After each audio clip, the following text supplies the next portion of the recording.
Hello, Prabhaji.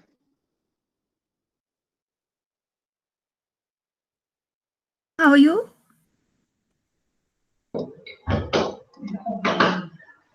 Prabha ma'am, we have Vice Chancellor ma'am, Professor Dr. Nishtha Jaswal ma'am here.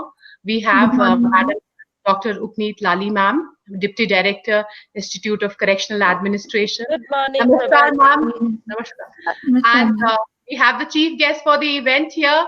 Guys, I don't know how difficult it will be, but we need a big round of applause for Honorable Justice Madam Jyotsna Dua. Guys, a big round of applause. Can I hear your clapping?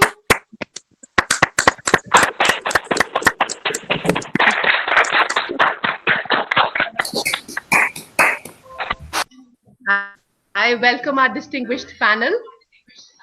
We've our registrars are also here. Thank you, sir, for joining. Thank you. Thank you. Good morning. All the best. Thank you, sir. Thank you so much. I just learned this in the morning from my son. He said, no hug, no elbow touch, no high five. We welcome you all Namaste style. A very warm namaskar to one and all present. Yes. I, Navdutya Tawar, on behalf of Center for Child and Women Studies, welcome you all to the colloquium titled Quintessential of Securing Women's Rights in the Changing World, Exploring the Judicial Approach. The colloquium aims to bring to fore the deadly impact of lockdowns and quarantines on women. And to explore this indiscernible facet of the topic, we have with us panel consisting of erudites, the women who have excelled in their respective fields. To begin with, our chief guest for the event is Honorable Justice Madam Jyotsna Rival Dua, Judge, High Court of Himachal Pradesh. Ms. Prabha Rajiv Ma'am, Additional District Magistrate, Law and Order, Shimla. Dr. Upneet Lali Ma'am, Deputy Director, Institute of Correctional Administration, Chandigarh. And last but not the least, Captain of our ship, our much loved Honorable Vice Chancellor, Professor Dr. Nishtha Jaswal Ma'am. We could not have thought of a better panel than this. I extend a very warm welcome to our beautiful and astute panel. Without much ado, I would like to request our worthy registrar, Professor Dr. S.S. Jaswal, to give the welcome address. Sir, please. Thank you, Navdutya. Honorable Justice Jyotsna Rival Dua, respected Madam Prabha Rajiv, Dr. Upneet Lali, Honorable Vice Chancellor, Mr. Jaswal, SP University, Shimla.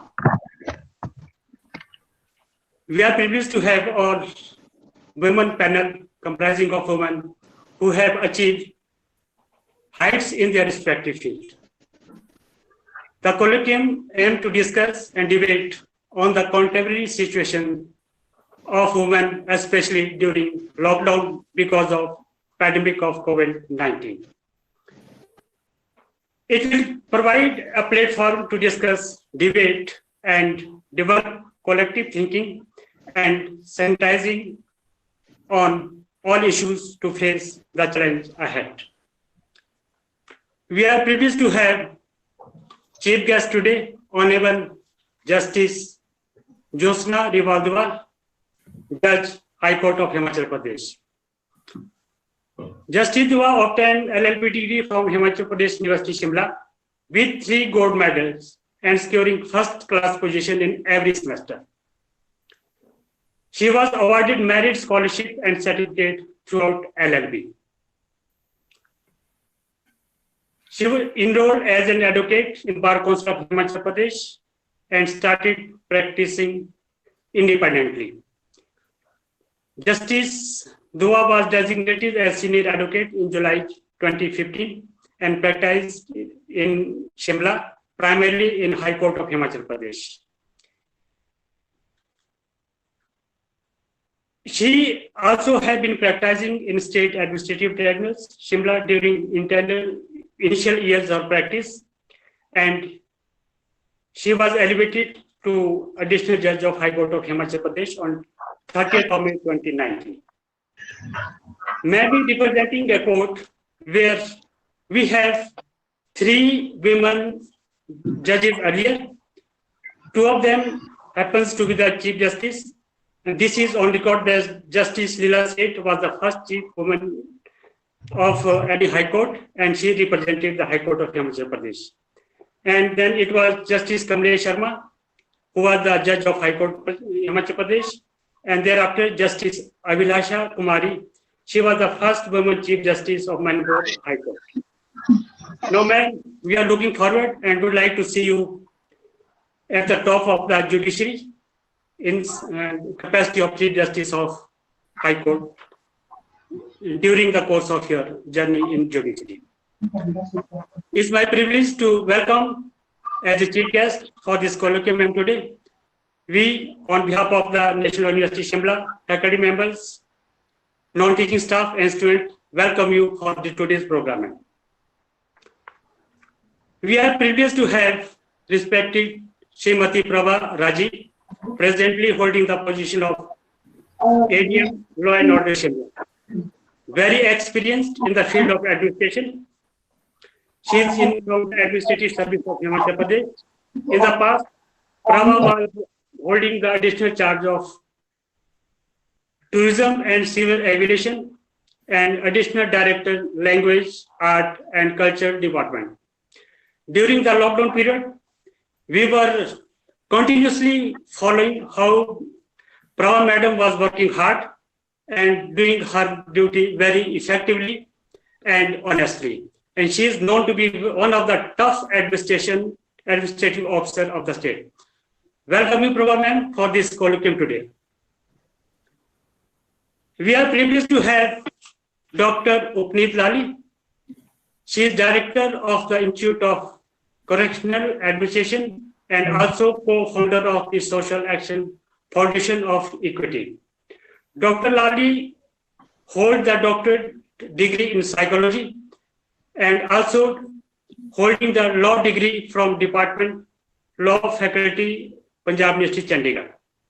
She is known for her human rights activities and often published author on criminal justice reform, prison reform, and retrospective justice. And we are privileged that she is the counselor of Himachal Pradesh National University, wherein she is working very hard and giving advice to the students from time to time when they require any assistance and counseling. Welcome, Dr. Puneet Lali, for this colloquium today. And finally, as coordinator of program mentioned, we are privileged to have our captain of National University, Professor Nishtha Jaswal, Vice Chancellor.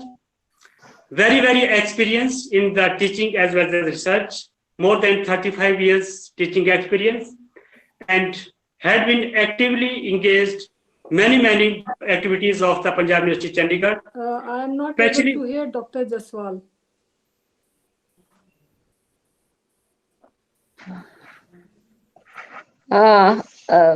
Navditya, just see to it. What Yes, is the issue? Good morning, madam. Honorable Justice Josna. No, I was hearing Dr. Jaswal perfectly fine until about 2 minutes ago. Now I think probably there's some technical glitches. I can hear you fine. I can hear you, Navditya. Okay. Am I audible? Thank you, ma'am. Yes, Ma'am, it's audible now? It's audible. Yeah, then I was talking about our Vice Chancellor. And ma'am, she was member of Anti-Sexual Harassment Committee of the Chandigarh Judicial Academy and member of the Chandigarh Commission for Protection of Rights. That is the issue for the today's debate that we are going to discuss for during the course of our colloquium. Now I'll request this Navditya, please take over the further proceeding of the day today, please. Thank you so much, sir, for such a lovely introduction. Thank you. I now seek the permission from our panel to begin with the discussion. To see Dr. Navditya, seek permission of Honorable Justice Josna ji. Yes, ma'am. Ma'am, we seek Navditya, again, same problem. the lady I'm should not be able to hear permission from you to begin the program. Ma'am, Navditya, ma'am has some issue Just Navditya, I can- guide, just. Ma'am, Navditya, you are not am I audible. audible now? I can hear Dr. Jaswal perfectly fine, but not you. Uh, So your mic is on. yes, ma'am, my mic is on. There appears to be some problem. I don't know what.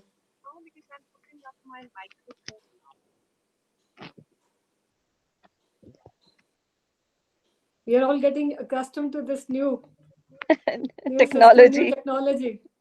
Ma'am, am I And we audible still now? don't know what is the error and where is the fault, how to remove it.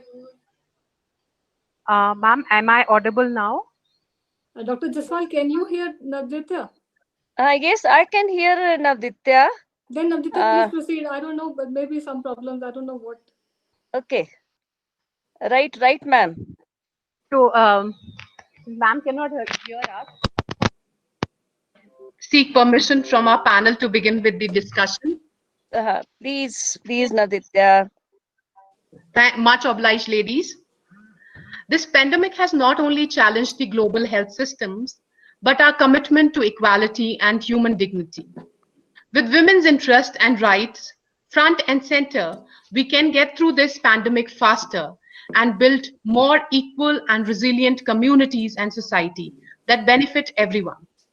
Protecting women's employment, health, and food security during the pandemic is of critical importance.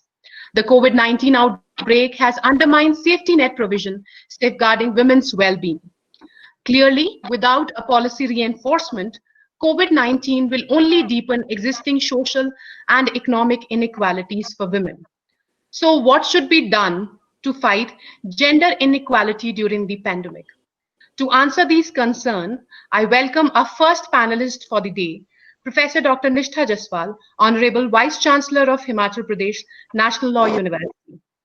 Words will fall short. It's a mammoth task to delineate Madam's achievement.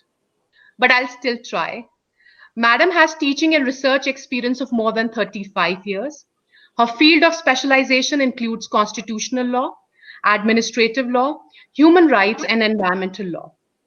She has published more than 56 papers and around 7 books. Madam has been member of various state committees and administrative bodies. And it is indeed a very proud moment for us to acquaint our guests that Madam has been honored with an International Extraordinary Women Award 2020 in her recognition of her valuable contribution in the field of university, higher education for law by International Women's Club, Switzerland. Madam, I welcome you to present your views on topic. Thank you, Dr. Navditya. Honorable Justice Josna ji, Prabha Rajiv ji, Dr. Upneet. First of all, I would like to present a note of appreciation for my 3 daughters who are running this Center for Child and Women Studies, Navditya, Isha, and Ruchiraj. Topic is Thank you, ma'am. of great relevance today. The relevance, if we want to understand, we have to turn back the pages of history, go back to the ancient times. I can quote, which everybody quotes almost every day. Yatra naryastu pujyante ramante tatra devata. Whether it's COVID-19 pandemic or before that or even after that, we will continue quoting this. And I would like to quote from what Justice Deepak Mishra stated in Charu Khurana versus Union of India in 2018. I quote, "Dignity is the quintessential quality of a personality, and a human frame always desires to live in the mansion of dignity, for it is a highly cherished value." I unquote. I had been a great fan of Honorable Justice Krishna Iyer. Once he said, "Woman is not Mrs. Man. Immediately, I'm reminded of Lord Danning when he said, "A wife is no longer her husband's chattel." Honorable Justice Deepak Mishra also went to the extent of saying, "Husband is not master of woman." We have the Sanctum Sanctorum, the Constitution of India.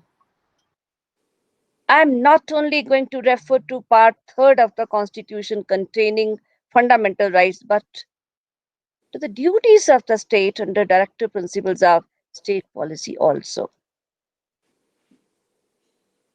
In fact, whether we refer to fundamental rights, any statutory right, or the duties of the state, duties of the co-citizens, the basic premise, the basic edifice of fundamental rights is human dignity.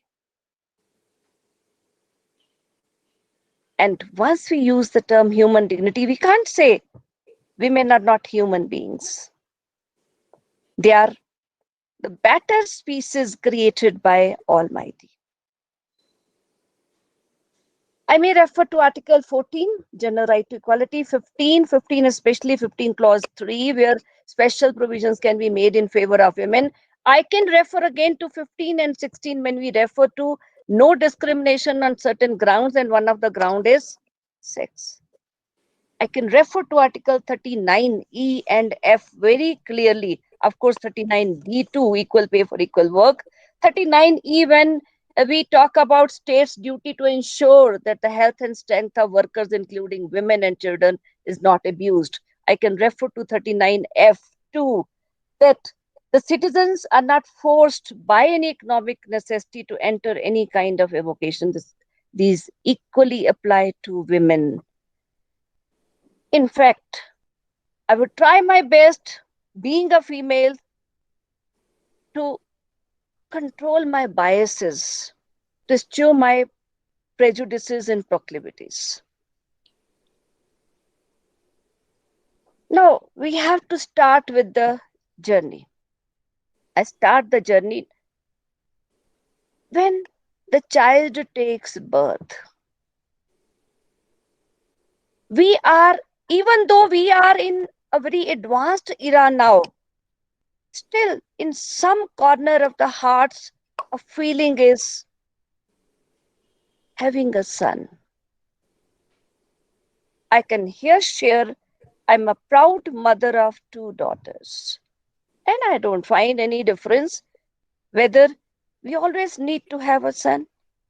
I'm referring to, we may touch history, we may live in the present times. Had there been no issue, there was no need to pass PCPNDT Act in the year 1994, which was amended again in 2002. I refer to one decision of Bombay High Court in 2008, Vijay Sharma versus Union of India. Mindset. The point of challenge was that PCPNDT Act is violative of Article 14, being discriminatory, as abortion is permissible under MTP Act and not under PCPNDT Act. We can clearly classify and distinguish the both. MTP talks about the abortion only in specific situations. Whenever there's a sex crime, there is issue of health hazard to the mother, or some issue with the fetus. Not accepted by the Supreme Court. We are really thankful to the Apex Court. Still, directions were to be issued. I can refer to Sehat versus Union of India, year 2001, where guidelines are issued regarding no advertisement of the clinics where sex determination tests are being carried on. And we had to travel up to 2016, Voluntary Health Association case. Again, Supreme Court had to issue guidelines for the implementation of PCPNDT Act. I don't know how far we have learned during the COVID-19 period. Mindset continues. And here I would like to, because I promised I will not be biased, so I would like to say that females are equally responsible when mothers, when they agree to abort the female fetus. I proceed further. We are in advanced age, so generally in the families, no distinction between the child and the son. Still, if you go into the interiors, that is why so many states, they have a motto, Beti Bachao, Beti Padhao. In spite of the fact that now right to education, this is a fundamental right, primary and compulsory education. I can refer to Unni Krishnan case, Mohini Jain's case. I can refer to 86th Amendment Act 2002 when Article 21A was added and some changes are made in the DPs and fundamental duties also. Time is short. I can't discuss everything in detail. I proceed with the journey. And then comes the state that where the woman is qualified to join any employment. Here I would like to quote Plato.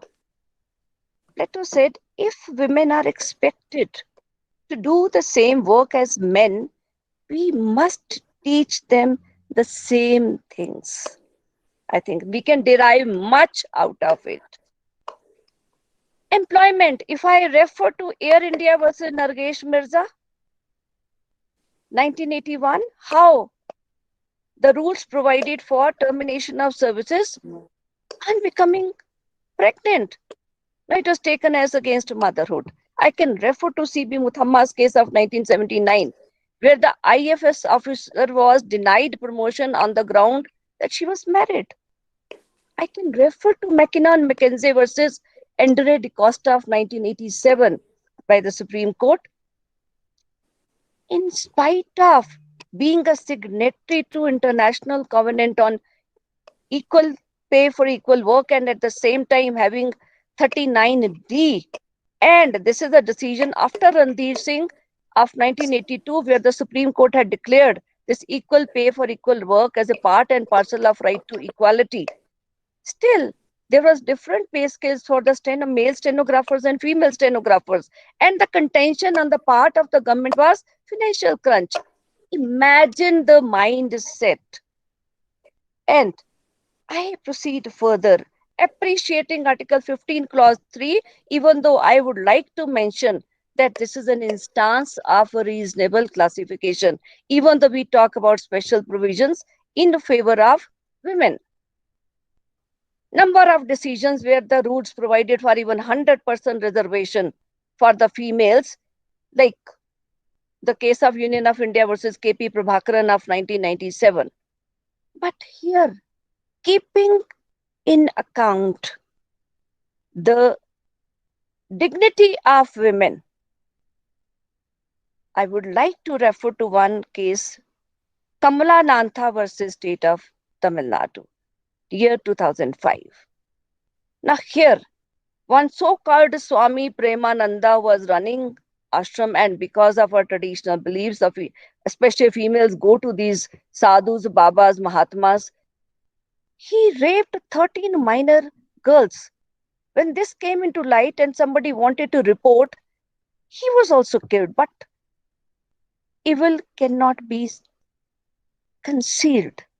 So ultimately, when this trial was going on here, I am appreciating the subordinate judiciary holding the view that in his case, no clemency to be granted. And same was appreciated and accepted by the Supreme Court. I carry the journey further. She likes to marry. I'm referring to that this is a natural right. Still, the Supreme Court had to declare this right to marry as a fundamental right in Lata Singh versus State of Bihar in 2006. And even in Arumuggam Sirvai of 2011, the Supreme Court condemned the role of Khap Panchayats against honor killings. I can refer to Shakti Vahini's case of 2018. Beautifully, Justice Deepak Mishra stated the human rights of a daughter, brother, sister, or son are not mortgaged to the so called honor of the family or the clan. During marriage life, nobody likes that this matrimonial relationship end. I hope all of us understand I'm referring to Shaira Banu's case. I don't want to distinguish whether a female belongs to a religion A or religion B. Again, heartfelt gratitude towards the Supreme Court of India for declaring triple talaq as unconstitutional. Another issue, you're married. The question of Section 497 of Indian Penal Code, where we refer to adultery, centuries old provision. We were continuing with this. I can refer to Yusuf Abdul Aziz of 1954, Revati's case of 1988. Thank God we reached Joseph Shine, where the Supreme Court declared Section 497 as unconstitutional. Man is not the master of woman. And at the same time, the Supreme Court talking about that if we show inequality towards women, this will attract wrath of the Constitution. I want to proceed further. She's educated, she's qualified, she's into employment, facing harassment at workplace. Again, Supreme Court came to the rescue in Vishaka. And Vishaka's decision was in 1997, where complete guidelines were there. Now, the legislature took how many years? 16 years to pass the legislation and bring into force. There are so many decisions, but time is too short for that. And I may refer to, in spite of her dignity being abused within the four walls of the home. I'm referring to Protection of Women from Domestic Violence Act of 2005, which protects from physical, economic, social, emotional, psychological abuses. COVID-19 pandemic. We had the sufficient time to make the knots of love within the family very, very strong. But we have to collect data. But as we had been reading that so many cases of domestic violence emerged during this period. And at least I could realize, yes, there was the objective, same objective was there. A drunken man coming late at home, beating wife, snatching everything from her, not looking after her, not giving her money to survive. Now, this suffering was there. At the same time, I can refer to the issue of migrant workers because we are concerned with women. I sometimes feel ashamed of myself that I'm ushering in a society where a women laborer had to deliver on the roadside at the time when we are referring to Article 21 and guaranteeing right to life. And we are having Article 42 where we talk about maternity relief. We have Maternity Benefit Act.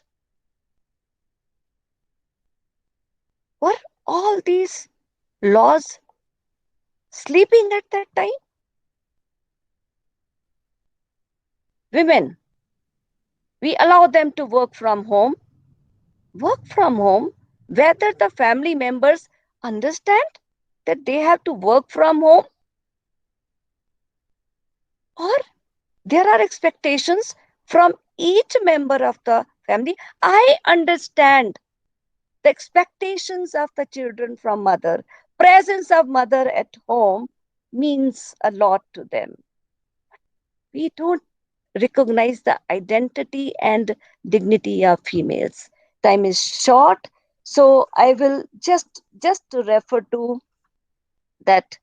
Now, after Verma Committee report, we had Criminal Law Amendment Act 2013. So many new offenses like stalking, voyeurism, and all these were added. I want to remind you of the horrors of Nirbhaya case, acid attack, Lakshmi versus Union of India, guidelines issued by the Supreme Court. I can refer to and appreciate the case of Chandra Raja Kumari, where the High Court could tell that holding these beauty competitions, if these are obscene and vulgar, they violate the dignity of women. I can refer to number of cases like Dinesh versus Union of India or Munna Chaube's case, 96 and 97, that the rape affects the dignity of women. So basic issue, whether we are in the pre-COVID-19 stage, or during COVID-19 stage, or after COVID-19, the basic issue is about the dignity of women. And finally, because I have to conclude, so I just conclude with my own words, my own emotions. Let my heart speak. मैं जमी हूं, मेरे कोख से बढ़कर कोई खान नहीं. मैं जमी हूं, मेरी कोख से बढ़कर कोई खान नहीं. मेरी ही परवरिश है, मेरी ही परवरिश है, जो इंसान है, हैवान नहीं. मेरे आंचल के मुकाबले कोई आसमान नहीं. मेरे आंचल के मुकाबले कोई आसमान नहीं. आंचल में जो समेटा, आंचल में जो समेटा, तो क्षितिज का अरमान नहीं. मेरे दूध के बिना बचपन होता जवान नहीं. मेरे दूध के बिना बचपन होता जवान नहीं. मेरी शिक्षा से बढ़कर कोई ज्ञान नहीं. शीश जो उठाऊं, पर्वत की चोटी इसके समान नहीं. शीश जो उठाऊं, पर्वत की चोटी इसके समान नहीं. हाथ जो उठाऊं आशीष को, हाथ जो उठाऊं आशीष को, इससे बड़ा वरदान नहीं. मेरी भावनाओं में समुद्र का तूफान नहीं. मेरी भावनाओं में समुद्र का तूफान नहीं. गंगा सी पावन बहती है, गंगा सी पावन बहती है, मगर बेजान नहीं. ए बंदे, ए बंदे, मुझे कोई खिलौना जान नहीं. मैं सांसों का अविरल चक्र हूं. मैं सांसों का अविरल चक्र हूं. मौत का सामान नहीं. किसी रावण या दुर्योधन को शत्रु जान नहीं. किसी रावण या दुर्योधन को शत्रु जान नहीं. जब राम और युधिष्ठिर ने किया मेरा मान नहीं. मेरी सिसकियों सा कोई सुरताल नहीं. कोई झरना मेरे आंसुओं सा बेहाल नहीं. एंड द लास्ट वन, ए रब, ए रब मैं नारी हूं, ए रब मैं नारी हूं, रिश्ते गूंथूं तो निलय है. ए रब मैं नारी हूं, रिश्ते गूंथूं तो निलय है. रिश्तों की लाज जो टूटी तो प्रलय है. रिश्तों की लाज जो टूटी तो प्रलय है. Thank you all.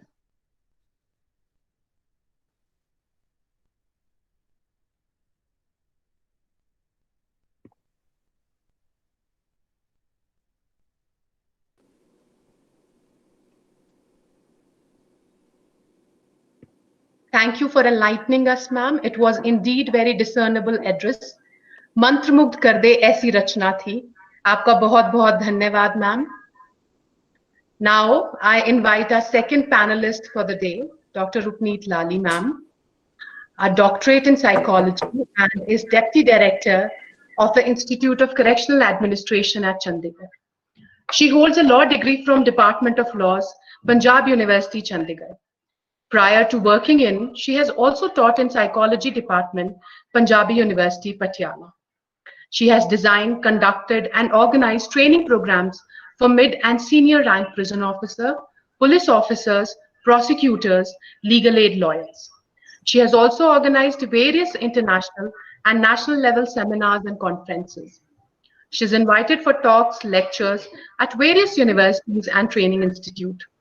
She has also been associated with policy making related to prison and custodial justice and gender issues. She has conducted various research projects for various agencies on issues of custodial justice, prison administration, and human rights. She has written a number of articles, books, and chapters in book on the theme of juvenile justice, child rights, prison reform, police reform, and gender issues. Her publication includes book on women, victims of crime, human rights in prison, child rights in law, clemency jurisprudence, and also on restorative justice and victim compensation. She's also a member of internal complaint committee for various organizations like Haryana Prison and Police Department, State Vigilance Bureau, National Institute of Pharmaceutical Education and Research, Mohali, National Law University, New Delhi, set up under Sexual Harassment of Workplace Prevention, Prohibition and Redressal Act 2013. She is also a member of Global Advisory Council of Restorative Justice International. A big round of applause. Please welcome Madam Dr. Upneet Lali to share her views on the topic. Ma'am, please. Thank you, Navdita. Thank you so much. A very good morning to all of you. And let me first congratulate your Center for Child and Women Studies and the university under the guidance of Professor Nishtha Jaswal that you have embarked on this very good initiative of holding a discussion on a very, very relevant topic. And of course, I knew that man will be speaking before me. So, I'm really fortunate and lucky, and I knew she would cover the whole range, and we have traveled the whole journey of women's rights in the law and the judicial judgments that have been pronounced. And what I've learned from ma'am, I mean, I've been a student, so it's refreshed my memory as well from the various judgments of the court. What I would like to, and we have a legal stalwart amongst us as well. So we have Justice Jyotsna. So I would leave the finer implications of judicial pronouncements on these legal experts. But I would say, first of all, that this global pandemic has changed the world forever. The world is no longer the same. It's not going to be the same again. And it has also, unfortunately, pushed back gender equality by decades. And we have seen that run out in front of our eyes, in our homes as well, the way gender issues, because whatever the law says, whatever the constitutional framework is there, ultimately what we practice in our homes is what counts the most. And so women's rights, I would say, first of all, the basic right of any human being is safety and security. And in this pandemic, of course, the World Health Organization has talked about the shadow pandemic of domestic violence hitting the women across the world globally. So NCW reported 200% increase in complaints of domestic violence that came.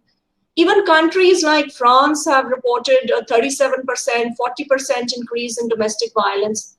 So the first need that I would like to emphasize on is, no matter, the first basic minimal is the right to a safe environment, right to safety, right to food, right to a safe place of abode. Those are the very rights that women today are struggling to achieve. And rights and duties go hand in hand.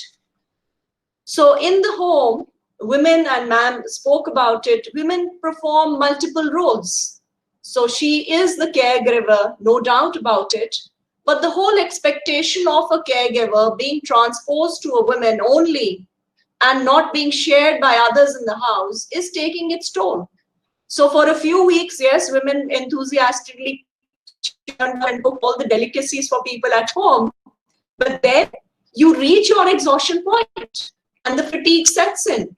So she is looking after the physical well-being and the mental well-being of everybody, but what about her own well-being? And well-being has three basic dimensions. So the well-being dimension is something that we are not really focusing on. So the most important aspect of well-being is security.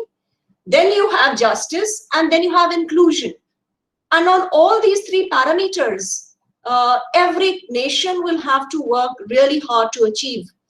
And if we compare globally, I would say that yes, countries which have been, and everybody has seen, which have been ruled by women leaders, be it New Zealand, be it Germany, be it Finland, those are the countries that have performed fantastically well. And those are lessons that we need to learn, that you need to include women in policy making and have them as the end objective also when you're looking at dealing with health situations and health crises. Now, when I talk about the other aspect of life and livelihood, now about 70% of the women who are working in the unorganized sector, and their livelihoods have been obviously affected. You need to not go anywhere else, but just look at your home with your domestic workers. The domestic workers have been left in the lurch. There is nobody to employ them, and if they are being employed, there is exploitation taking place. And I foresee that ultimately it will be some organization which will approach the Supreme Court for bringing relief to these domestic workers and providing some, because you are giving, on basis of Aadhaar, on Narega, we are giving relief to some, but domestic workers don't get covered under it. Similarly, we have sex workers. Their livelihood has been affected, and their livelihood is going to be affected for a number of years. And we don't recognize that as a work, but it is going to be leading to a lot of exploitation and going to be leading to a lot of crisis. So lives and livelihood of many are at stake. And in this whole process also, we are discovering that, yes, the new norm also includes, online education. And there's a huge digital divide that is there. So women who were working are at home now. And what ma'am was also mentioning, now people in the family may not realize that, yes, she's got to devote some time for her work if she is operating from home. And that access to space and time within the four walls also becomes important for women. And equality as such is meaningless unless and until you take each human being as a human being and treat them with respect and with due dignity as well. And the migration impact, of course, that has affected women, and we've seen women, that image haunts me till date, is of the woman pulling her suitcase with a child sleeping on top. It's been a very, very powerful message that has been there in terms of failure of governance to deal with issues and to think of those people who are being affected like this. Now, when they have gone back, so it's been the reverse migration that has taken place. And in that reverse migration, what are the opportunities that are going to be available? Excellence we cannot achieve unless we achieve the basic minimal needs. So that part of the process, and that's been there, that's particularly hit the most vulnerable. So the women who are triply subjugated in terms of not only their gender, but in terms of class and in terms of caste, they are the ones who are going to face such stupendous challenges that it's mind-boggling to think what the governments would be able to do and what judiciary would be doing. And judiciary at that time, I would say that did not wake up to the migrants' problem, did not look at that aspect of suffering that anybody would be undergoing through. And when we're looking at who has been at the forefront in this battle, it's not been the army, it's been the health workers. And in the health workers, 70% of the health workforce is of women. When you go to the hospital, you look at nurses and doctors, majority of them have been women. So they have been looking after, and tremendous response by the health force throughout the world. And they've been looking after the health needs of critically ill patients infectious disease, they would be getting fearful of their own health as well. And unfortunately, what has happened is that we have seen it's not just that clapping for them gives them a great morale booster, but we find instances where nurses, where doctors who have been working, be it men or women, but women in particular, that they've not been permitted to, the tenants, as tenants, to be driven out of their homes. Even within their home, not being able to meet, they've isolated themselves because they don't want to infect the family. The family members not understanding at times the situation that they're working in is obviously having so much of an impact on these women who are the backbone of any health system. And what kind of an assurance and safety are we giving to them? They're finding deduction in their wages taking place. We also have seen that, when we're talking about sexual harassment and crimes against women, I've not gone into that. So we have framed laws and we have framed special laws for protection of women. And one thought that, okay, maybe crimes against women would decrease in this period. For a few days of lockdown, yes, there were less incidences of rape, but after that, there has been a spurt of incidences. And I'm not sharing the presentation since time was short, but shockingly, even in a hospital, you had women, patients being abused, and you had women health workers also being sexually harassed. So are we learning any lessons from this change that has happened? And if you're not learning, then there is really no use of all the laws that we have unless and until there's a change in our mindset and in our practices. So looking at that aspect of health workers, then we look at access to resources that women have. And access to resources, as I mentioned, in terms of digital divide, men would get more priority on that and women would get less priority on that. Aside from us who are educated and in that strata where we would have our mobile phones and internet accesses, everybody would not have those equal access and equal opportunity. And if you don't have that equal opportunity, then what happens? And it reminds me of, just today's newspaper, wherein in Himachal Pradesh, one of the fathers, he sold off his cow so that he could educate his daughter. What a touching story. I mean, those are, the way illiterate parents have the greatest urge to teach their young children, teach their girl child. Of course, I'm sure now with Himachal, a lot of people have come forth to it, and Himachal government will also be looking at that aspect. But there would be so many dropouts that would take place. And the dropout, the basic fundamental right of every child is basic right to education. That would be suffering in this pandemic in terms of not having that opportunity to get an online education.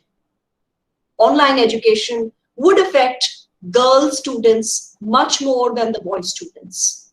And herein, when we are talking in terms of giving cycles at one time, state governments were giving, maybe it will be time for us to rethink our ways and strategies of providing equal access and opportunity for education to even the girl child. And that's going to be one of the challenges for the new world order that is there. And when we're looking at issues of women's basic needs, disabled women who have disabilities, who are not in the formal sector, would not have enough money to meet their own health needs. And again, public transport system being limited, there would be limitations to their access to resources and their access to get health needs, basically. And when we find that another aspect that is really affecting us is some pre-existing conditions which have already been there and which have excavated in this time. So whether it is intimate partner violence, that increased tremendously, but where do women report? So the reportage is now increasing. And I recall the conversation I had with one of the SHOs of the Women and Child Support Unit. And she says, "Ma'am, abhi to nahi aa rahe." So I told her, I said, "Ek mahine ke baad mein aapke paas bahut cases aayenge." So the other day she was mentioning that there have been so many cases because the husband has lost his job, alcoholic now, alcohol usage has increased, more frustration, so the vent out is on the wife. And what happens is that with the police being involved in other aspects of policing, sometimes these issues are getting neglected. And similar thing has happened in the justice delivery system when we are looking at the most important cases. And the criteria for that may differ from situations. So you would find that with trials being limited to very important matters, the justice may be delayed. And here again, technology, since you're not going in person, there is a technological divide in terms of access to justice and resources. And list of what constitutes the most urgent may vary as such. So a mother wanting the access to visit the child or having those resources to bring up a matter, whether it is of sexual harassment or other things, I'm not sure about in terms of our priorities in those aspects. The investigation bit has again suffered because of this pandemic. We are also having some issues. Of course, the Supreme Court took cognizance of the prison conditions. I'm just going to be touching upon that one aspect in terms of looking at reducing overcrowding in prisons and calling for reduction of overcrowding through release of under trials and convicts. And one of the criteria has also been in terms of women prisoners who are in detention and pregnant women to be released on interim bail or to be granted parole, both as convicts. So when I was looking at the numbers across the country, the numbers have been less in a few states as well. And we really need to think of an alternative sentencing policy for women who have broken the law and for petty offenses that they need not be sent inside as such. And it's another aspect that has that is going to be something that will emerge is in terms of women, the gender rights issues that maternity relief and ma'am was talking about. We are finding that the hospitals, the delivery, of course, a lot of cesarean cases haven't taken place, but women being forced to give birth to a child in a vehicle or on the road in front of the hospital, those cases have happened because hospitals are, as a policy making, have not really looked, are focusing more on just the COVID patients as well. So the basic needs of women are something in this present crisis that have suffered the most. And we are going back into those minimal needs of Maslow's hierarchy rather than towards the top in terms of self-actualization. I think my time is going to be up. I will just like to conclude with, these are some of the points that I thought that we need to focus also on. And maybe we need to recalibrate our justice delivery also in terms of securing the rights of both duty holders and as well as providers as well. And gender differences that are going to be increasing much more will need to be bridged by taking a longer walk, I guess. And I would just like to conclude by Ambedkar's statement when he said that I measure the progress of any community by the degree of progress which women has achieved. And for that, if we look at in terms of even in our own country, the number of women, whether it is in parliament or whether it is in higher judiciary, it's just about 10% of women as women judges. And at the lower judiciary, it's about 27% of them as women. But when they are at those levels, definitely they do impact the way decisions are made because they will be looking at the world through a different lens as compared to the men. And it is something that we need to ponder on. And law, I would say, it becomes meaningless. It's nothing unless, it is we have a living public opinion behind it. So unless and until we have a change in our own mindsets, unless and until we as a society deal with issues in a gender sensitive manner, law is one aspect that can help, but it's ultimately the education and in terms of changing our pattern of thinking and behavior that will help bridge the gap for women's rights in this new changing world order. Thank you so much. Thank you so much, ma'am. It was indeed very insightful, and I must say it was very well put, ma'am. You've delineated all the issues. Now, I invite our third guest for the day, Madam Prabha Rajiv. Madam is Additional District Magistrate, Law and Order, Shimla. Madam has served in different capacities. She has been Block Development Officer, Mashobra, AC to DC, Bilaspur, Land Acquisition Officer, National Highway Authority of India, Bilaspur, Assistant Commissioner to Divisional Commissioner, Mandi Division, Joint Director, Himachal Institute of Public Administration, Joint Director, Social Justice and Empowerment Department, Additional Director, Language and Culture Department. Since January 2018 till date, she's serving as Additional District Magistrate, Law and Order, Shimla. Madam, I invite you to share your views on the topic. Esteemed members of the panel, Honorable Justice Jyotsna Rivalji, Dr. Nishtha Jaswalji, Dr. Upneet Lally, organizers of the colloquium and all the participants. I'm just reminded of my own experiences in my journey of life. When I started to work as a block development officer, the first response of the people would be, how shall you do it? You'll have to work all over the panchayats and the field. Will you be able to manage it? Thereafter, when I became a mother, I was asked, oh, you only have a daughter. No problem, you are young. You can have a son later on. When I joined as the ADM Law and Order, the first response was, you are the first lady officer to get this assignment.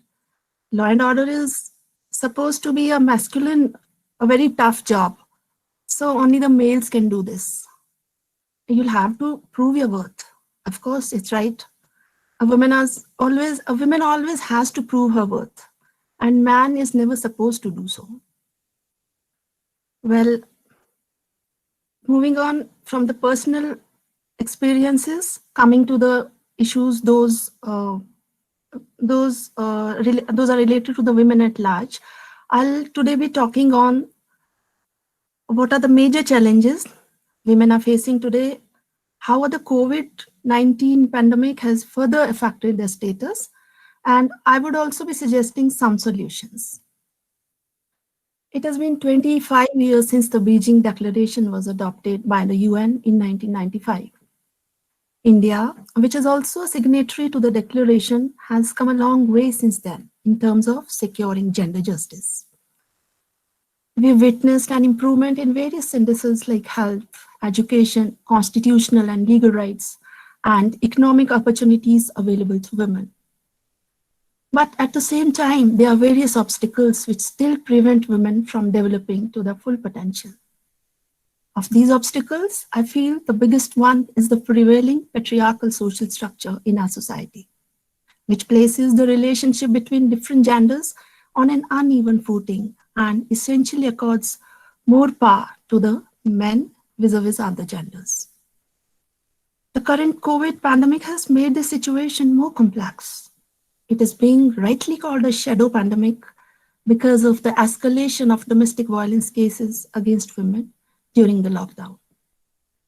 The chairperson of the National Commission of Women has said that since the lockdown began, the number of complaints related to domestic violence being received by them has more than doubled. Living under the lockdown has made it difficult for women to get away from potentially abusive situations and place them at the receiving end of the violence. Apart from being a violation of women's rights over their own bodies, this situation is also posing a great threat to their economic, educational, and reproductive rights.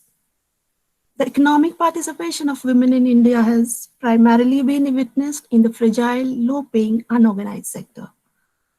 Since this sector has suffered heavily because of the pandemic, more and more women have been losing their jobs, leading to drop in their income levels, which in turn will have drastic effects on their human development outcome as well as that of the children. The formal economies and the maintenance of our daily lives is dependent on the unnoticed and unpaid labor of women.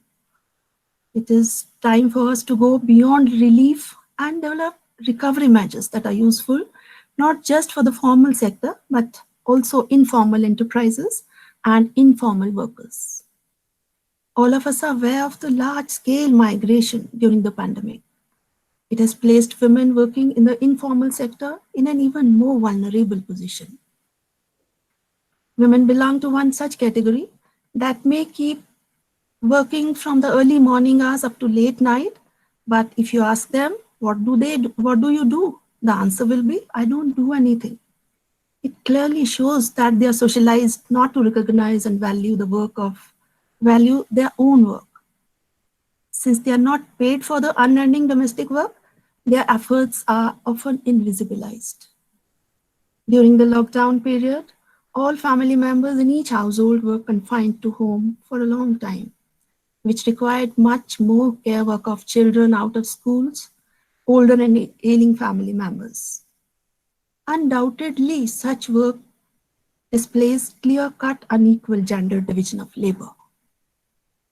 Apart from these economic concerns, I would also like to share the experience of some Anganwadi workers in Shimla district who were asked by their family members to sit back at home and leave their work when we, as a preventive measure to mitigate COVID-19, asked them to conduct house-to-house surveys to identify symptomatic persons.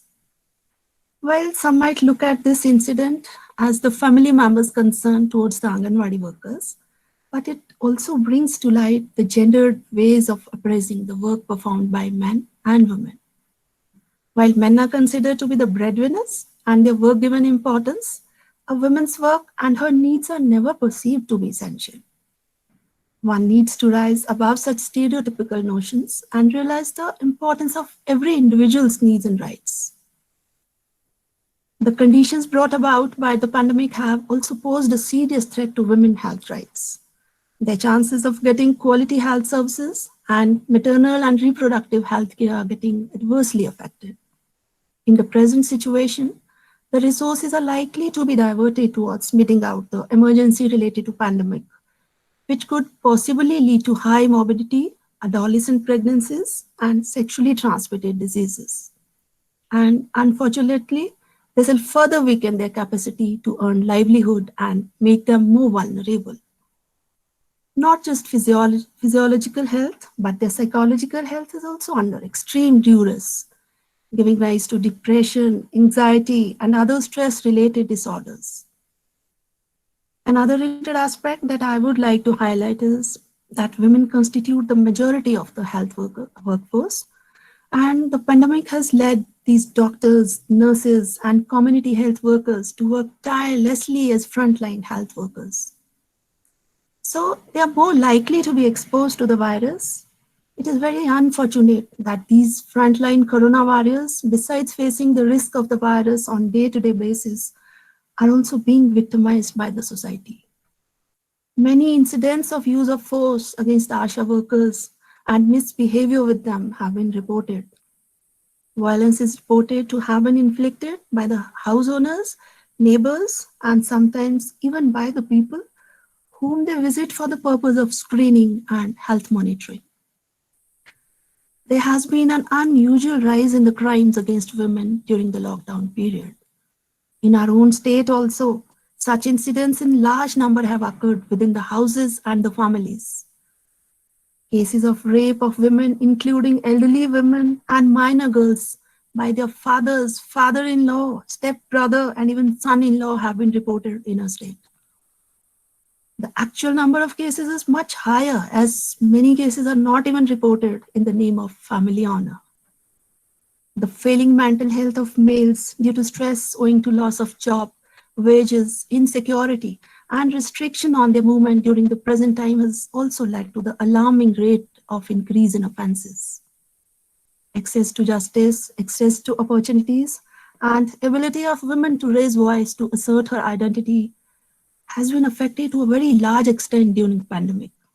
The shelter homes and one-stop centers started to provide relief and rehabilitation of women. They are really ill-equipped and limited in number. Many times justice seems inaccessible to women due to lack of awareness on their part and insensitive approach of many officials and other related agencies. Having highlighted some of these issues, I would like to now move on to how we can mold a pre-existing approach so as to respond to these issues in a better way. Our approach needs to be a holistic one, which targets the multidimensional aspects of the problem. First of all, our focus must be on IEC activities. Apart from raising awareness about COVID-19, women need to be made aware about their rights, how they can be negatively impacted during the current scenario, and what are the remedies available to them for restoration of their rights. For instance, online messages and videos are being shared nowadays by the government agencies to educate the public. Not just the government agencies, but many individual volunteers and civil society organizations are also using electronic media to combat misinformation and to share other relevant information.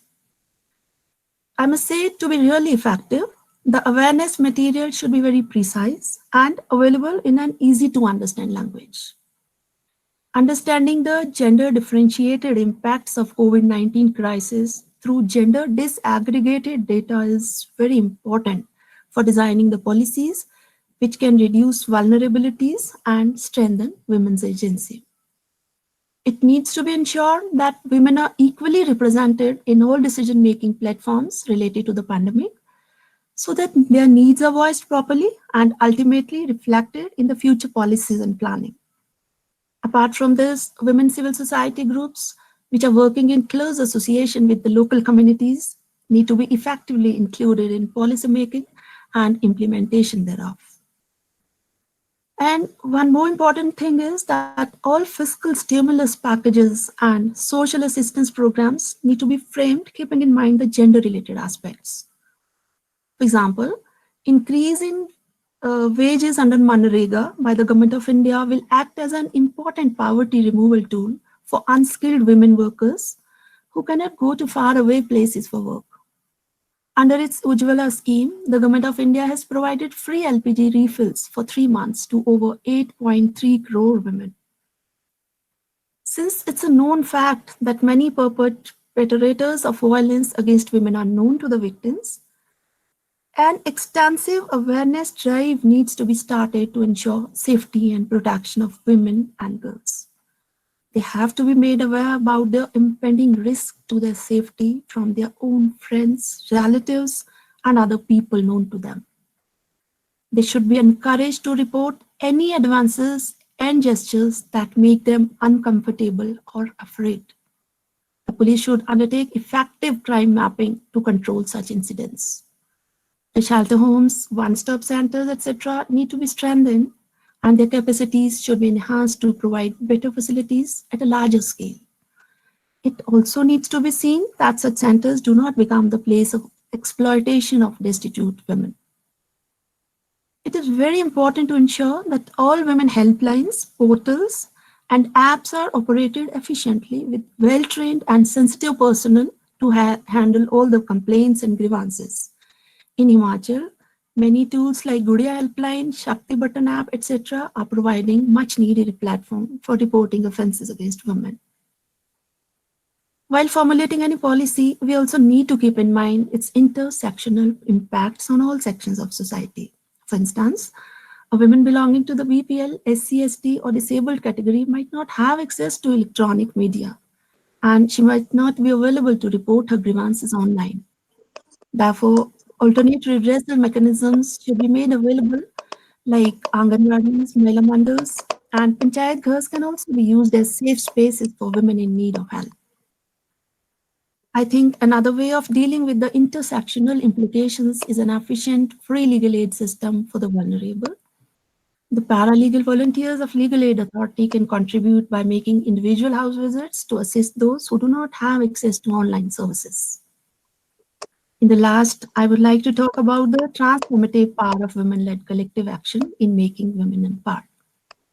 According to the World Bank, women's groups in India have taken a lead in combating the effects of COVID-19 pandemic. I'll just quote, about 67 million Indian women of 6 million self-help groups have produced more than 19 million face masks, 1 lakh liters of sanitizer, and 50,000 liters of hand wash. They arranged over 10,000 community kitchens across India to feed stranded workers, the poor, and the vulnerable, and disseminated COVID-19 information and messaging to difficult to read population in rural areas. So with this positive note, I would like to close and put an end to my words. But once I would like to appreciate all the efforts made by the National Law Universities and all the persons who are present here today for this discussion. And I hope such discussions would continue in future also at a larger scale. And from the side of the administration, I would like you to please take care of yourself. Use of mask is important. Keep social distancing. Wish you a very good day. Thank you. Thank you so much, ma'am, for your words of wisdom. You've woven the thread of women narrative in such Dr. Nisha, since I'm not in a position to hear Navditya, I think you may have to let me know as to when Navditya gets over with her. Okay. Words. Ma'am, what we can do is that we are able to hear you. I'll just So take we'll her type in gestures the message box. and interpret them. Okay. So thank you so much, ma'am. It was indeed very well put. We're thankful to you, ma'am. Now it's a matter of great pride to have amongst us Honorable Justice Madam Jyotsna Rewal Dua, Judge High Court of Himachal Pradesh, as chief guest for the event. Born on May 25th, Dr. 1960. Nisha, I think you will have to tell me when Navditya wants me to speak because I'm unable to hear her. You type. Right, ma'am. Right, ma'am. Yes, ma'am. Ma'am will type a message in the inbox. I think her gestures now indicate that I should start. Okay. Ma'am, I'm reading your Dr. profile. Nisha, Dr. Rupneet, and good morning, Prabhaji. Prabhaji was my senior in the university. She was a regular figure in the library, and I used to look forward to go to her to solve my tricky legal queries. So good morning all. Good morning all the participants. Since I will be addressing the students, so my idea of presentation will be just to put in an encapsulated form. What are the rights and what is the role of judiciary as far as women are concerned? See, Pandit Jawaharlal Nehru once said that conditions of a country can be known by just looking at the status women enjoy in that country. This is so awfully true because women, by and large, comprise half of the population of a country. Oblivious of the time in which the women have been living in, and irrespective of the societies to which they belong, to varying degrees, they have been subjected to physical, sexual, psychological abuses, which cuts across all lines of income, class, and society. We have been told that in pre-Vedic period, women had very high pedestal in the society, which gradually declined and reached lowest ebb in the 18th century.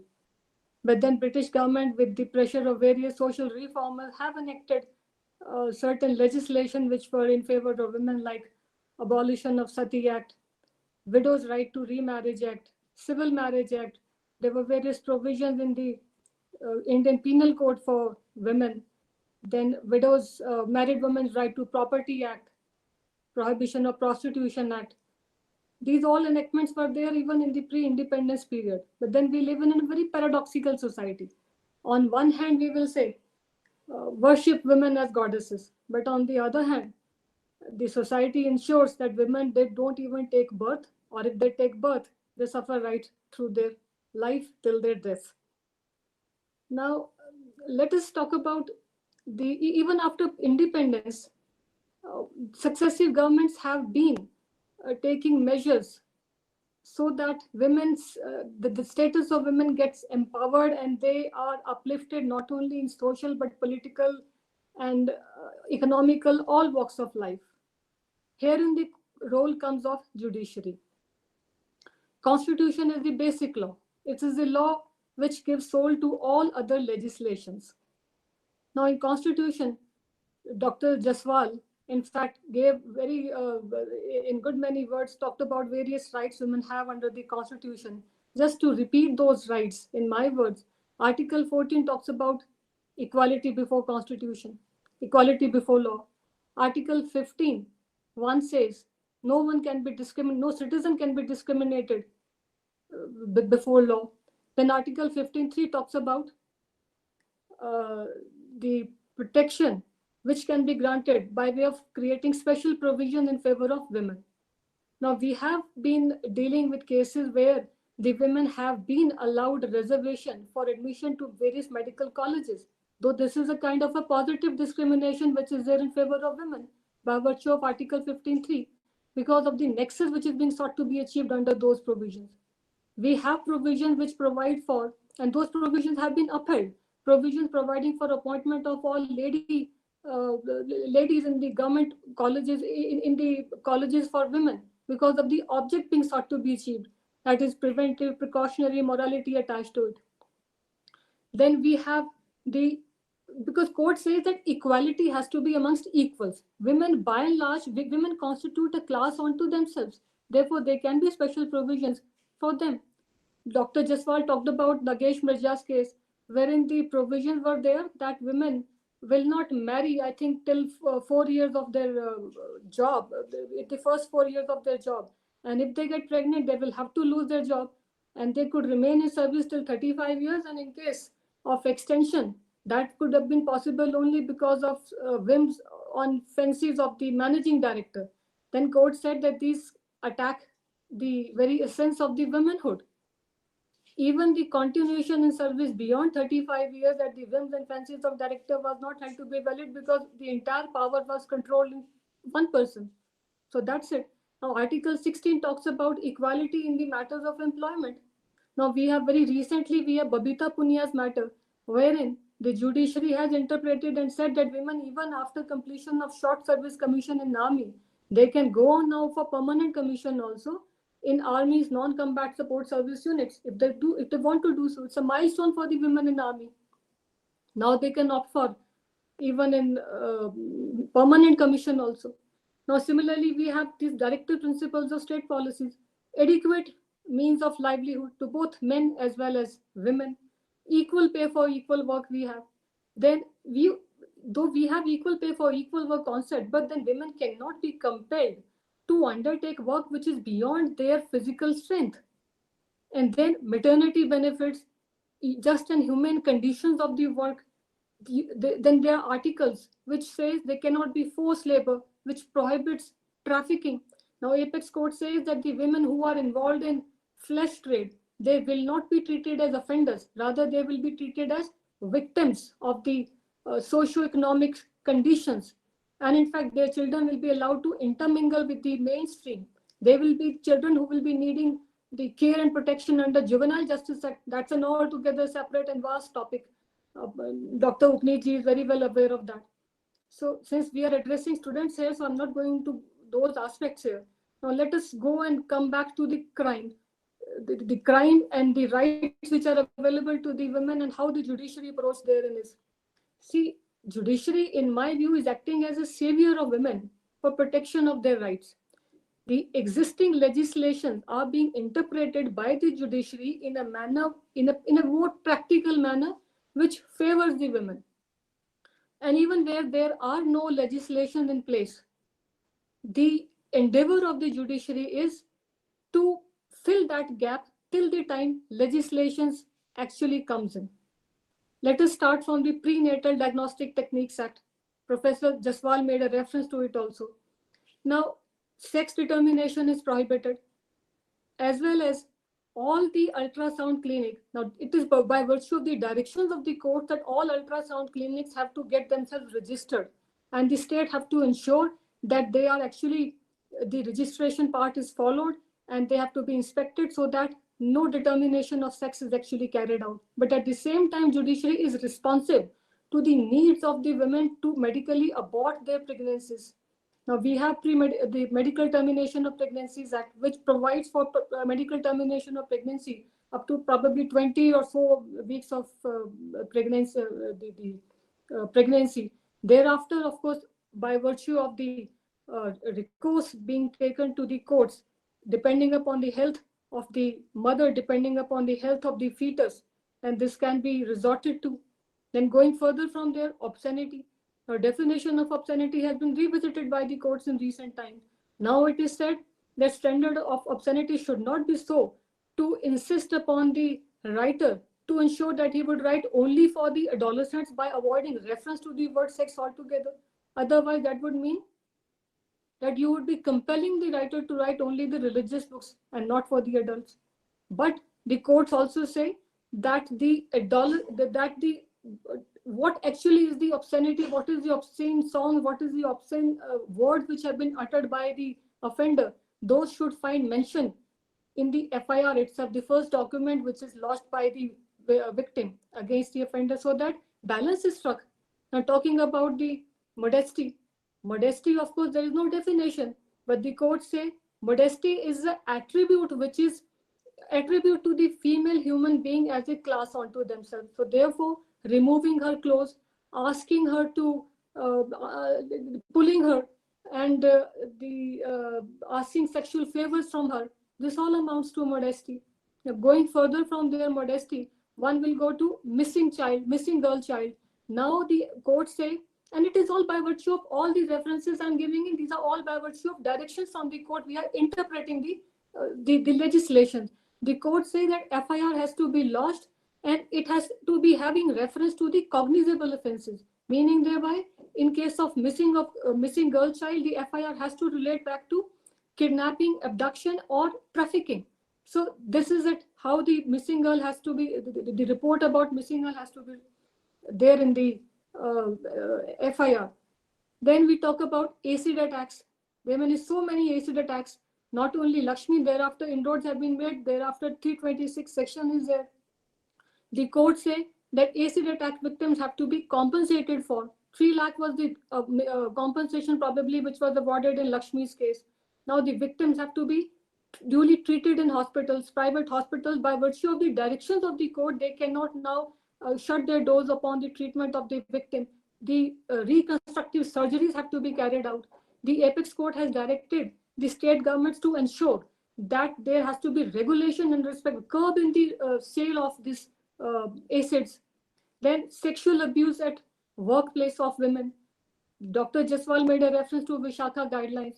Now these guidelines were there only by virtue of the judiciary, because there were no guidelines, no legislation in place. Therefore, judiciary said that there has to be some guidelines for the safety of women at workplace. The object of the guideline was so to provide a better environment for the women at workplace and to eliminate the situations from under which the employer could become the predator or could breach the trust. So therefore, and these legislations thereafter paved way for incorporation of certain clauses in the CCS rules, which provided for which laid down certain inquiries to be held in such kind of allegations made by the women employees. And thereafter, of course, 2013 enactment was there, which provides now for not only inquiries, and punishment can also be recommended by the in-house inquiries later on to be acted upon by the employer under the CCS rules. And going further, dowry deaths. This is a disease which refuses to go away. It is in existence from time immemorial. Now in 1983, probably that 498 section 498A was incorporated. Now, but the provisions are being misused also because of the relatives of the ladies, the victims, so-called victims, they kind of vendetta practice is being adopted to, which results in implication of the relatives of the husband. So balance has to be struck. But then, because dowry deaths is such a heinous crime, therefore, by way of judicial pronouncements, courts have held that add 302 charge to 304B so that it attracts maximum punishments. Now, going further from there, domestic violence. Now, domestic violence, of course, initially we have this CRPC provision, 125 CRPC provision providing for compensation. Now, by virtue of Domestic Violence Act, not only compensation is provided, but a right of residence can also be claimed for by the women. And now judiciary has interpreted it in a manner that who can claim it? Not only the woman who is married, but also the woman who is living in the nature of living in the relationship of marriage. So therefore, that is the way how the law progresses. Living not necessarily married, but in the nature of marriage. That is in Vallu Swami's matter. Now, Vallu Swami, thereafter, some dilution is there in Indra Sarma's case, where they say live-in relationship is different from living in the nature of marriage. So that is one thing. Now, rape, this law has undergone so much change. How the law changes? Law cannot be static. It has to be dynamic because of the pressure of the society, because of the factual situations, because of the need of the hour. See, rape, earlier there was used to be 7 years minimum punishment was there. Now the punishment minimum is around 10 years. And the varying degrees of the punishment depending upon varying degrees of crime, those have been prescribed depending upon if the rape victim is below 16 years, this is the punishment. If rape victim is below 12 years, that is the punishment. Gang rape has been made now more heinous after Nirbhaya, and thereafter after this Kathua JNK that episode. If rape victim is below 12 years, then maximum punishment can even be death also. And if the rape victims are below 16 years, even anticipatory bail cannot be granted to the offender. So these are the changes which are being made. Now, earlier investigation used to be in case of minor rape victims, investigation had to be completed within 3 months. Now that period is also reduced, that is 2 years. So amendments to the laws are being carried out not only by virtue of the pressure of the public pressure or the pressure of the social reformers, social activities, women organization, but by virtue of what we see in courts. Even about a couple of days ago, we have been asked our opinion how to amend the Indian Penal Code further, how to amend CRPC further. So depending upon what we perceive as judges, as lawyers, as jurists, all have to contribute their suggestions so that laws keeps on amending themselves and keep pace with the changing times. And now, even talking about this property rights also, such vast amendments have been carried out in the laws. 2005 amendment was there, Hindu Succession Act. Now in Dhanamma's case, women have been granted rights even to the ancestral property also. They are now equal shareholder as far as their brothers are concerned. So this is a way to go on further. Now see, judiciary has that adultery, the old archaic law, that adultery provision has now gone. Women were being treated as property of men. Now court says it's very surprising that a man could sue against another man for having sexual relation with his wife, even though she may be consenting partner. But the Honorable Justice Chandrachud said there has to be sexual autonomy in favor of sexual autonomy has to be exercised by women also. They can't be treated as chattels. Therefore, that old adultery law was done away with. We have Prohibition of Child Marriage Act. Children below particular years of age, they cannot be married. If they get married, it's an offense, and even the relations can be proceeded against. The Juvenile Justice Act, altogether separate law unto themselves. So this is the way law is progressing. Prabhaji said that man doesn't have to prove his worth. Only females have to prove their worth. I don't agree with that. Everyone has to prove their worth, whether it is male or female. All have to prove their worth. Only thing is there might be more challenges to be faced by women, and we have to come across all hurdles. If we come across all hurdles, that is how we will contribute to the society. See, women with their voice is a very strong woman. That is what Belinda Gates say, and I truly agree with that. And need of the hour is to have aware and empowered women amongst us. Because if women are empowered, if women are aware, they can protect not only themselves, but also those around her. So with these encapsulated words, I'll just sum up. This is what I had to talk about the women's rights and about how the judiciary is interpreting those rights in favor of women. Approach of judiciary is to to interpret the existing legislations in a manner which is more practicable and in favor of the women. And if there is a gap, there is a vacuum, fill that gap till the time something comes from the legislation. So that is the approach. Thank you so much. Thank you, Navditya. Thank you, Isha. Thank you, Ruchi. Navditya can't hear my voice. Probably she can hear my voice. I can't hear hers. And thank you all the panelists for giving this wonderful opportunity. I spoke very fast because Navditya had given me time till 12 o'clock. She said target is till 12 o'clock. I'm the last person, so I really had to speak at around, I think, 120 kilometers per hour. I hope I made some sense. Thank you, Thank you ma'am. so Thank much. you Thank you so much. so much. Thank you, Your Honor, for enlightening us with your words of wisdom. I was all ears for your lecture, Again, ma'am. Navditya, I can't hear. Ma'am, your lecture was too good.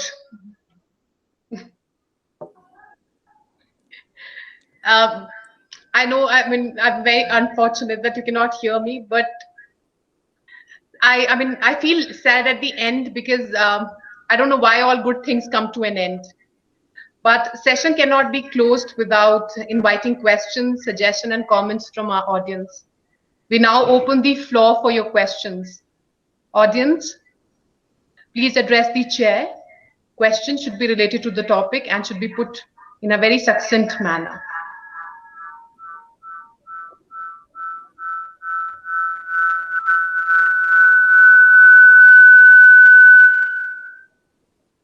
Any questions?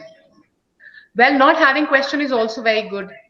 That is indicative of the fact that our speaker spoke so well and everybody is satisfied to the core. So it's kind of, we can give ourselves a round of applause. For my beautiful ladies on the panel, ma'am, very true, you said strong opinionated women. Strong opinionated women are needed, ma'am, very true. And we at HPNLU are very fortunate to have our guiding force, Madam Professor Dr. Nishtha Jaswal, as the head of the institution. Now I invite Dr. Ruchi Raj Thakur to give the vote of thanks. Thank you so much, Navditya. It is undoubtedly a mammoth task to put feelings of gratitude into words. Having given this opportunity to extend the vote of thanks, I feel privileged and blissful. On behalf of the HPNLU family, I, Dr. Ruchi Raj Thakur, co-coordinator of the Center for Women for Child and Women's Studies, would like to thank our chief guest, Honorable Justice Madam Jyotsna Liwal Dua, Judge High Court of Himachal Pradesh, for consenting to speak in the colloquium. Thank you so much, ma'am. The sense of appreciation, I must say that the way Madam explained the constitutional framework vis-a-vis protection of women against the oppression and subjugation, which could come from different arenas of life, was exemplary. I would also like to Dr. extend... Nishtha, you will have to tell me if anything is recorded at my end because I am unable to hear either Navditya or Ruchi. Can't make out what they are saying. Ma'am, these three daughters are expressing their heartfelt gratitude towards you.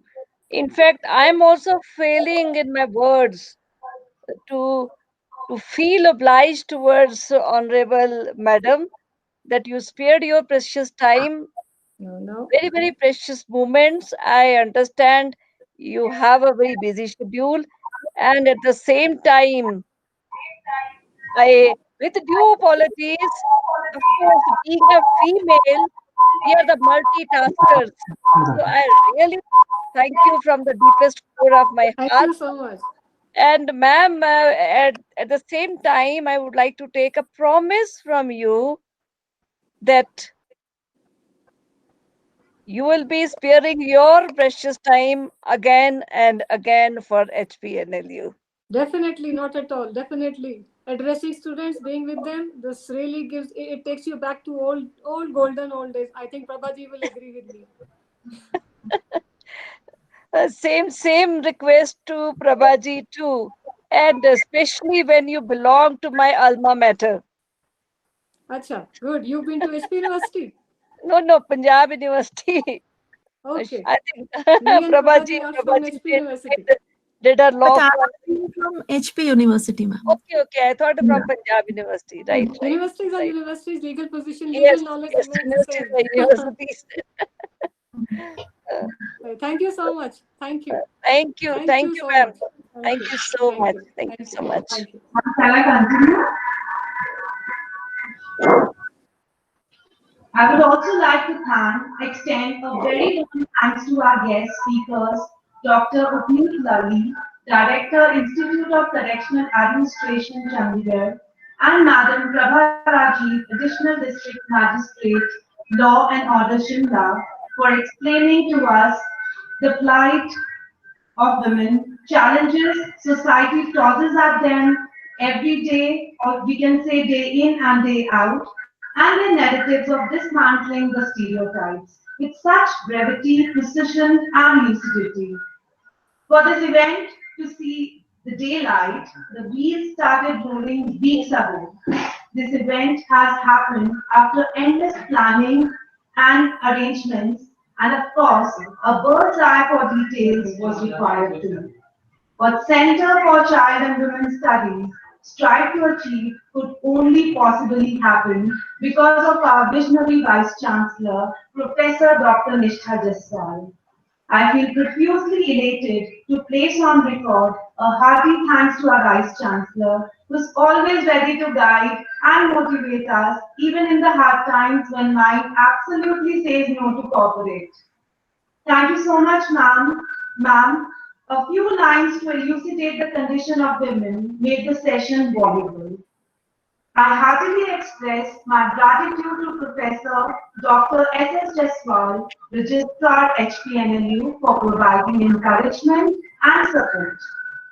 I would also like to state this with a sense of triumph that with a good participation, the event has already marked a huge success in itself. I feel sincerely fortunate for having Navditya Kavar, Director of the Center for Child and Women Studies, and Isha Sharma, the Coordinator, as a wonderful team. Thank you so much. I cannot thank you both enough for your involvement and willingness to work beyond the comfort zones. I feel highly obligated to the technical staff for making the best arrangements for this program. Thank you. Before I conclude, madam, I want to tell you that I feel an upsurge of emotions to say something about the state of women. Please allow me to speak. Ma'am, I already Please, I'm please, so excited. Thank you so much, ma'am.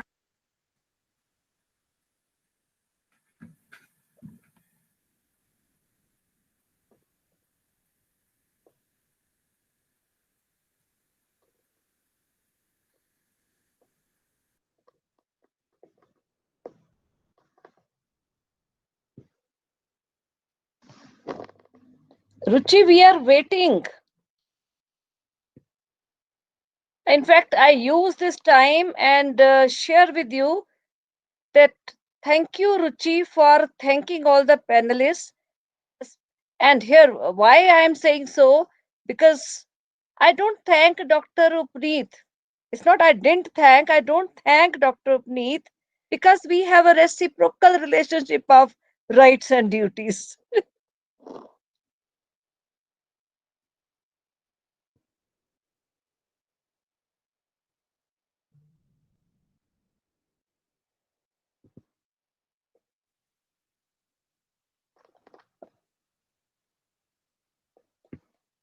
Navditya, so are we concluding?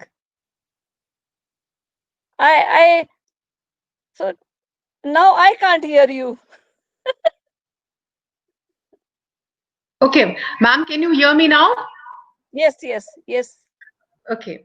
Ma'am, Ruchi ma'am was inspired by you and she's written a poem. So Oh, she's that permission from you to read it. oh, that's wonderful. That's really great. And for Yeah, our yeah. ladies panel, Let she's her. the Shakespeare of HPNLU. That's wonderful. Let her. Sonnet. Because Shakespeare used to write sonnets. Ma'am, I just want to share it with you only if you allow me. Most welcome, Bitya. Okay, audience, I'm reciting it once again. Though invisible, yet a part of the saga of civilization, being a constant subject of stacking attack in the overnight world of patriarchy, leaves me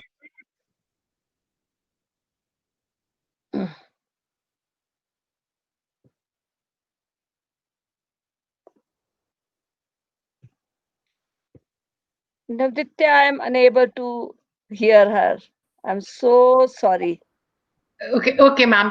I thank you all. It was indeed a fruitful session. Thank you, Ruchi ma'am, for extending a vote of thanks. And I'm quite sure that all of us must have enriched from the discussion as we fight disinformation and misinformation and keep a pace with the happenings. We need to commit greater resources to women empowerment. We, from the center, promise to deliver quality discussions. After all, our motto is Uttishtat Jagrata Prapya Varani Bodhat, meaning arise awake and stop not till the goal is reached. Thank you, everyone. Thank you, our panelists. It was a pleasure to hear from you, and we anticipate more participation from your side to advance the cause of women and children. Thank you so much. Adios. Namaskar.